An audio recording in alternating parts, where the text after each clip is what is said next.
Oh, hey there. It's been a minute. Let's see what I've been up to. No, we're not doing one of those videos. There hasn't been Nerdsteading in a while. There hasn't been B-Sides Project in a while. That doesn't mean I haven't been making things. I've just been busy doing other stuff. So it's the end of 2024, and Brian's got a lot to unpack. Like, I still haven't cleaned up after B-Sides Portland, so let's start there. If you came to the channel because I was doing stuff with B-Sides Portland, congratulations. That event was at the end of October. It was great. The new video system that I put together for the conference is working as expected. Had a lot of volunteer help this year. Thank you very much. Took a lot of time, bandwidth problems away from me having that many helpers. Had some perspective on the system, which I'll unpack in another video. I did not finish the B-Sides Project videos, but I have shot almost everything I need for that system. So I'll get back on those in the beginning of the new year. But yeah, I still got to put away all the gear from the video kits that I built out. If you haven't watched that, what my project was to build a easy to operate, 1 or 2 people could operate it in tandem. Let's go somewhere else. Video production system, which we had at a Halloween-themed security event, obviously. And, you know, all the instructions for that, get it all self-contained, meet the $3,000 budget that the conference gave me for such things, and reuse some of my own equipment for the room where we didn't build out a new system. We might build a second system out. I think it's worked really well for a streaming kit that can be easily put together by someone who hasn't seen the system before. It takes a lot of the complications out of wiring thanks to helpful labeling, which I'll show you in the next box I have to unpack. This is the end result of that. Getting a ATEM Pro switcher set up inside of a kind of reusable case system. Yeah, everything lived in here. I only had to change a couple of things from my original plan, but the whole kit turned out really well. You can watch the videos that I've already produced. There's a playlist available. I'll link to it. And then I'll get the rest of that edited and up. Essentially, it's documentation for the system, which everything came back in one piece. Why I haven't been making a lot of videos lately. Fun part is I have. If you've hung around me for more than 5 minutes, you'll know that I am one of the idiots who co-founded DragonCon TV over 20 years ago. Good Lord, time flies when you're making fun of science fiction.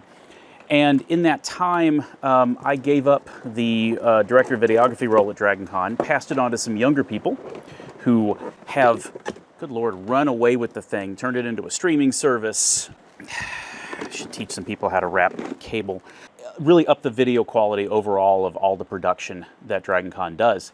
But they wanted me to come back in a creative coordinator role, basically. So they've got the online operation done. They have the on-site operation done. They're able to make content. They've got a crew of, God, like 70-ish people now making stuff throughout the entire con. The stuff that happens before the convention, the funny videos, the music videos, the interstitial pieces, the will not be seen tonight kind of stuff. They wanted me to come back and just help people manage the process of submitting videos to the convention and making content. And so I took that on. It's a job I can do remotely. I live on the other side of the country from the convention now.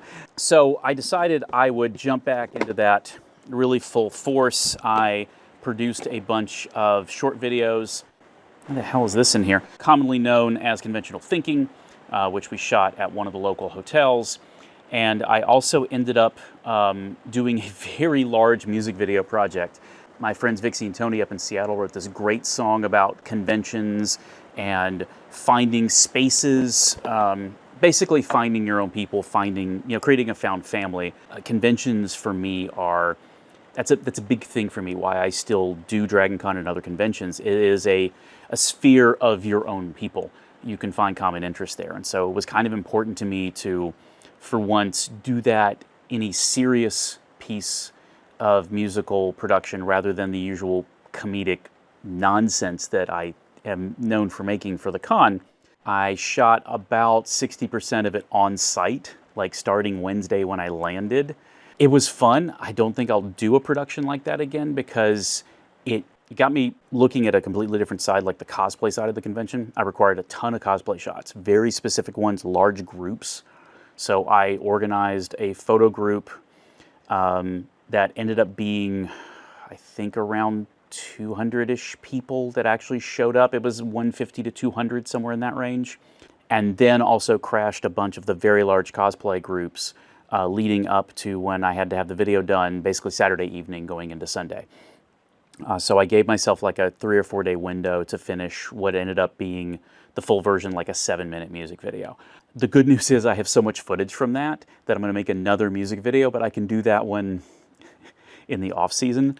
And I'm still, it's fun to actually be making that content again. It's very different than, you know, this kind of vibe in the shop. I gotta wrap these cables. Let's talk about the workshop. Nerdsteading is kind of on pause because I haven't done a big project in a while. Or I have projects where I've done them, like I've done the big, like the shop has been done for a while. I probably just need to do a very quick walkthrough type project of like what the shop looks like now, how it's evolved in the couple of years since I built it out from literally nothing, and you know how I'm using it now, which is basically like I kind of thought I would, but it's changed slightly, like all workshops do. It's in a state at the moment, slight a bit chaos and sawdust. I just haven't done a big build of anything. So I don't do like small furniture build kind of stuff. I'm not a craftsman. I cut 2x4s and turn them into structures usually. So I finished the big Catio project, which is a multi-part video. And I wanted to, like I built half of it a couple years ago and just finished it over the summer. And I want to do that as a full video rather than like part A, part B kind of situation. Same thing with the chicken coop. Built a really great chicken coop, and I kind of filmed that from like raising the chickens up through putting them in. I need to go back and shoot a piece about what I need to change in the chicken coop because it's another thing that needs to evolve slightly. And I'm going to start a big renovation project in 2025 where we take, if you've watched any of Nerdsteading, in the very early videos I introduce a character known as the Murder Cottage because the inside looks like the opening of a crime scene video or perhaps one of those like haunted house videos, you know, like the ghost hunter type of deal where they walk into a house and feel the vibes and the air currents. And in this house, it's not haunted. It's just the EM meters go off because it wasn't electrically permitted, and you feel drafts because there's a leak in the roof and none of the windows close properly. It was an unpermitted dwelling that we want to turn into a legally approved ADU under Oregon, like, you know, all the Oregon laws and such. So that's going to be an undertaking. That may be where I renew the Nerdsteading kind of vibe. That's a couple months down the road. Also, I've had a weird and busy year. I work for a giant tech company that has headquarters in California and lots of people in Oregon. You can do some math and figure out who that is. I've had 2 managers this year, and a bunch of people I worked with got laid off. And there were a couple of months where I wasn't sure I was going to have a job. I still do. Congratulations, me. Yay. Now I know what that job is and I have to continue doing it, but it's been a distraction and a bit of an emotional drain, and it's hard to concentrate on this kind of stuff. Also, when I shoot a Nerdsteading project, it tends to be like a big production, like a lot of footage, a lot of camera angles over months, and I need to get myself a better process and whittle that down. So I work on the Murder Cottage. I'm gonna probably come up with a new way of shooting stuff that's a little less workflow intensive, I think is the vibe. Or I might shoot shorter pieces and edit them more in real time. Workflow is a big thing when you do videos. A lot of creators have a very simple one. A lot of creators have very complicated ones. I don't have enough viewers. I don't generate income from this nonsense. I'm not trying to be a content creator. The whims of YouTube are impossible to interpret. And I don't think my stuff is like the kind of quality that like a woodworking video, like there's a ton of people doing like actual quality craft on this platform. I make dumb videos about taking old buildings and making them suck less. I gotta figure out if that's what I want to use the channel for. And that's actually another thing. I would like to make more videos about technology stuff, which is kind of like what I do for a living, and a lot of my hobbies are tech-based, but not like crazy smart home stuff. Just like, there's a lot of stuff in tech where people just need help. They're doing it wrong, or they don't know the history of something. So there's a lot of ideas that I've had. I want to make more stuff about conventions, but I don't want to create a headache for myself by making so many projects that I can't edit because I created a new workflow problem by creating yet another project. I probably have tons of video that, like, I went to Taiwan last year. I shot a lot of stuff, and I didn't edit it down the way I wanted to. There's this huge story about Taiwan I want to tell. And do I have the time or resources to actually make what I have in my head? I have no idea. Me traveling around Taiwan and doing videos about, like, which food to eat and stuff, that's not me. But, like, the idea of, like, why I like the country and why I keep going back and what that has to do with what interests me in, like, technology and creation, that would be fun. It would be like a 45-minute documentary. I got to figure out where I want to put that, or if I want to do it at all. I had some good stuff happen this year. I got another black belt. Many of you don't know this, but I've been into martial arts off and on since I was a kid. I was 10 when I got enrolled in Taekwondo in Goldsboro, North Carolina. Harold's Karate, shout out. I don't know if they still exist or not. I haven't been back to Goldsboro in a while. That's always been an interest of mine. I dropped out of it way too early. I dropped out at like 14 to do other stuff and kind of regretted that, never got back into it properly. At 29, I re-enrolled in a school, Sajdo Academy, which is in Stone Mountain, Georgia. Grandmaster Jim Sams, who's now a 9th degree black belt, ex-military, great instructor, learned a lot from him. Got my first black belt there right before I turned 40. Getting back in at 29 is different than starting at age 10. Just going to tell you that now. And in Taekwondo, they want you to kick people in the head. That's kind of hard at any age, much less in your 30s and 40s. But I've been in and out of it since I got that black belt. And when I moved out to Oregon in 2019, I wanted to get back into it. But my approach to martial arts has always been defensive. I'm not a cage fighter. I don't want to do competition. I don't care about medals. I care about not getting beat up if I end up on the wrong side of a conversation, or, you know, bad things happen, whether sometimes because you're not paying attention, sometimes it's just happenstance. So, gaff tape. So I really had an interest in Kempo and found a really good Kempo school in McMinnville, Oregon, Open Hand Kempo.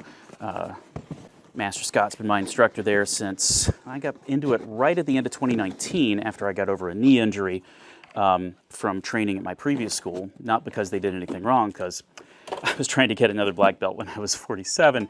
The knees, they don't work so well anymore. I like the approach in Kempo. It's extremely well documented. It is self-defense focused. There are people who do competition sparring and forms and all that kind of stuff, but my deal is just, how can I protect myself and how can I teach others to help protect themselves? And so since I got back in 2020, it wasn't 100% transferable to what I was doing in with Sajdo. So I started there as purple belt. That's where I tested in. And over the summer, got my black belt there, which was a literal all-day test.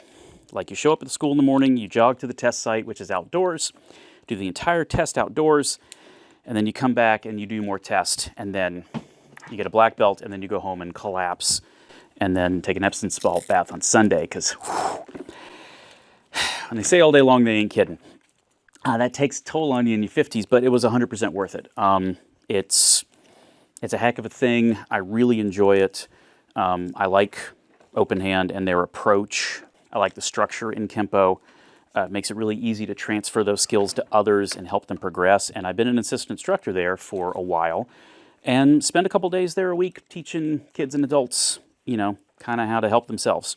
I really like it, and it's one of the things that has taken a lot of time away from this stuff, but it doesn't mean that it hasn't been worth it.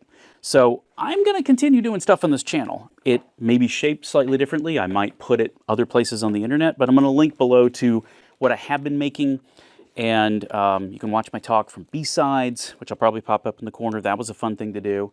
But yeah, stay tuned, because when I put out my next video, you'll probably be as surprised as I am when it comes out. I swear I'm going to work on stuff in January. I really am. Anyway, internet, take care, and I will see you later. Or, well, you'll see me later. It's a one-way thing. That's how YouTube works. Anyway, have fun.